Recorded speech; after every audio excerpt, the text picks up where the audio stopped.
السلام علیکم، بسم اللہ الرحمن الرحیم، اللہم صلی علی محمد و آل محمد۔ مور خیروی لکھتے ہیں کہ حضرت ادریس علیہ السلام نہایت خوبصورت آدمی تھے۔ ان کا رنگ گندم کو تھا، ان کی داڑھی لمبی اور ان کا قد مناسب تھا، بدن مضبوط تھا۔ وہ اکثر خاموش رہ کر تفکر کیا کرتے تھے۔ راستہ چلتے وقت ان کی نگاہ کمال زہد کی وجہ سے زمین کی طرف رہا کرتی تھی۔ چپکے چپکے چلتے تھے اور چپکے چپکے بولتے تھے۔ بات کرتے وقت کلمہ کی انگلی کو حرکت دیتے تھے۔ انہوں نے اپنی زندگی کا کوئی دن خداوند عالم کی جلالت اور اس کی مصنوعات اور مخلوقات کے تفکر سے خالی نہیں گزارا۔ ان سے پوچھا گیا کہ مخلوقات کے حقوق کے سلسلے میں کون سی چیزیں حسن اعتقاد کے لیے مرکز قرار پاتی ہے۔ فرمایا، اپنے کاموں اور معاملوں نیک طریقہ اختیار کرنے اور لوگوں کے ساتھ اچھا سلوک کرنے اور اچھی باتوں کے اختیار کرنے سے حسن اعتقاد کی طرف رہبری ہوتی ہے۔ پھر فرمایا کہ بہترین نیکیاں تین ہیں۔ جب غصہ آئے تو حلم و بردباری سے کام لے، تنگ دستی کے وقت کرم گزری اور بخشش کرے، جب کوئی قبضہ میں آئے تو اسے بخش دے اور ترحم سے کام لے۔ پھر فرمایا کہ عاقل وہ ہے کہ جو تین گروہوں کی توہین نہ کرے، پہلے بادشاہ، دوسرے علماء، تیسرے احباب۔ جو بادشاہ کی توہین کرے گا اس کی زندگی خراب ہو جائے گی، جو علماء کی توہین کرے گا اپنا دین خراب کرے گا، جو دوستوں کی توہین کرے گا وہ اپنی انسانیت کھو بیٹھے گا۔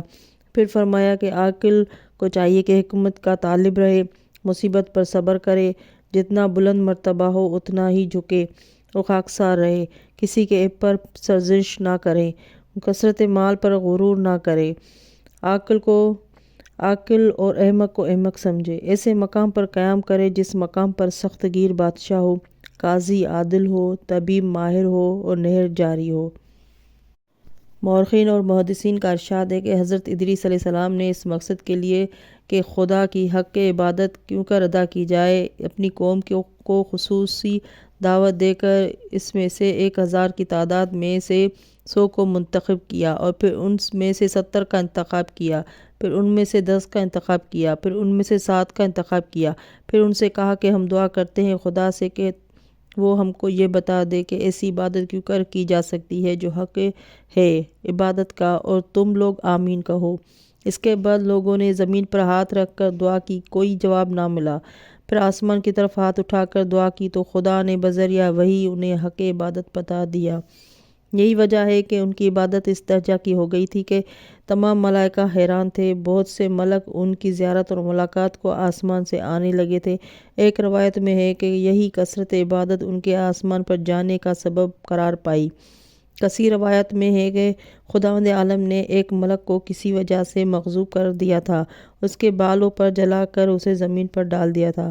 جب وہ یہاں پہنچا تو اس نے حضرت ادریس علیہ السلام سے درخواست کی کہ وہ میری بخشش کے لیے دعا فرما دے۔ انہوں نے دعا کی، خدا نے اس کی خطا معاف کر دی۔ وہ فرشتہ جب آسمان پر جانے لگا تو اس نے حضرت ادریس علیہ السلام سے کہا کہ آپ نے مجھ پر بڑا احسان فرمایا ہے، اب میری درخواست ہے کہ آپ مجھ سے کچھ فرمائش کیجیے۔ انہوں نے کہا کہ میں چاہتا ہوں کہ مجھے آسمان پر لے چل کر ملک الموت سے ملاقات کرنا چاہتا ہوں۔ وہ خدا کی پیدا کی ہوئی آسمانی اشیاء کو دیکھنا چاہتا ہوں۔ ملک کو اجازت ملی اور وہ انہیں لے کر روانہ ہوا۔ جب فلک چہارم سے آگے بڑھا تو ملک الموت سے ملاقات ہوئی۔ ادریس علیہ السلام نے سلام کیا، درش روی اور سر ہلانے کا سبب پوچھا۔ ملک الموت نے کہا کہ میں تعجب سے سر ہلا رہا ہوں کیونکہ آج خدا نے حکم دیا تھا کہ میں آپ کی روح آسمان چہارم اور پنجم کے درمیان قبض کروں۔ میں حیران تھا کہ آپ کو تو زمین پر ہے اور قبض روح کا آسمان پر حکم دیا گیا ہے۔ اس کے بعد حضرت ادریس علیہ السلام لرزنے لگے، ان کی روح قبض ہو گئی۔ پھر روایت علامہ جویری امام صلبی و بحکم خدا دوبارہ زندہ ہوئے اور دوزخ و جنت کی سیر کے لیے گئے۔ جنت میں داخل ہو کر برآمد نہ ہوئے تو خدا نے فرشتوں کو حکم دیا کہ ان کو یہیں رہنے دو، چنانچہ وہ جنت میں ہی ہے۔ وہ وہیں پر زندہ بھی ہے اور کبھی چوتھے آسمان پر عبادت کرتے ہیں اور کبھی جنت کے نعمات سے متنعم ہوتے ہیں۔ حیات القلوب جلد پہلی، تاریخ طبری جلد پہلی، عجائب القصص جلد پہلی۔ مورخ خیروی کا بیان ہے کہ حضرت ادریس علیہ السلام کے آسمان پر چلے جانے کے بعد ان کا ایک جگری دوست بہت زیادہ غمگین ہوا۔ شیطان نے جب اسے بہت زیادہ پریشان پایا تو پوچھا کہ کس وجہ سے تم سخت رنجیدہ ہو؟ اس نے کہا کہ ادریس کے چلے جانے کا غم ہے۔ شیطان جو انسان کی صورت میں تھا کہنے لگا کہ میں تمہارے لیے ایک ایسا بندوبست کرتا ہوں کہ تمہیں سکون رہے۔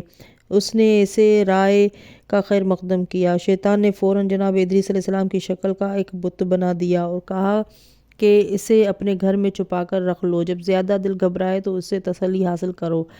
انہوں نے اسے منظور کر لیا۔ جب ادریس علیہ السلام کے اس دوست کا انتقال ہو گیا تو شیطان نے لوگوں کے سامنے چھپے ہوئے بت کو ظاہر کیا اور سب سے کہا کہ ادریس علیہ السلام خود اور ان کا یہ دوست دونوں اس بت کی پوجا کیا کرتے تھے۔ اسی سبب سے ان لوگوں کی دعائیں قبول ہوتی تھی۔ اگر تم لوگ بھی ایسا کرو گے تو بہت اچھے رہو گے۔ شیطان جو انسان کی صورت میں تھا اور ایک مقدس کی شکل میں ظاہر ہوا تھا، اس کے کہنے میں لوگ آ گئے اور سب نے ادریس علیہ السلام کا بت بنا کر اپنے اپنے گھر میں نصب کر لیا۔ اسی طرح بت پرستی کو مزید فروغ حاصل ہوا۔ ایک روایت میں ہے کہ حضرت ادریس علیہ السلام کے چلے جانے کے بعد ود، سوا، یغوث، یعوق، نصر جو حضرت ادریس علیہ السلام کے اصحاب میں سے تھے وہ مستجاب دعوات تھے۔ جب ان کا انتقال ہوا تو ان کے ورثاء نے ان کے بت بنا کر شیطان کی تعلیم کے مطابق گھروں میں رکھ لیے۔ جب ان کی اولاد در اولاد ہوئی اور وہ حقیقت حال سے بے خبر رہی تو شیطان کو موقع مل گیا، اس نے ان کو بتوں کو پوجنے کی ترغیب دے دی۔ چنانچہ سب لوگ ان بتوں کو پوجتے رہے۔ جب طوفان نوح آیا تو یہ پتھر کے خدا بھی پانی میں بہہ گئے۔ پھر اختتام میں طوفان پر شیطان نے ان سب کو تلاش کر کے باہر نکالا، انہیں عرب کے قبائل میں تقسیم کر دیا۔ ود نبی کلب کو، سوائے بنی حزیل کو، یغوث بنی مدحج کو، یعقوب بنی قزاع کو، نصر بنی حمیر کو دے دیا اور انہیں انسان کی صورت میں آ کر اچھی طرح سمجھا دیا کہ عہد ادریس علیہ السلام سے یہی بت پوجے جاتے تھے، یہی دانہ اگاتے ہیں، یہی پانی برساتے ہیں، یہی موت و حیات کے مالک ہیں۔ اگر اپنا مستقبل شاندار چاہتے ہو تو ان کی پرستش کرو۔ چنانچہ سب نے تسلیم کر لیا اور قبائل عرب میں بت پرستی پھیل گئی۔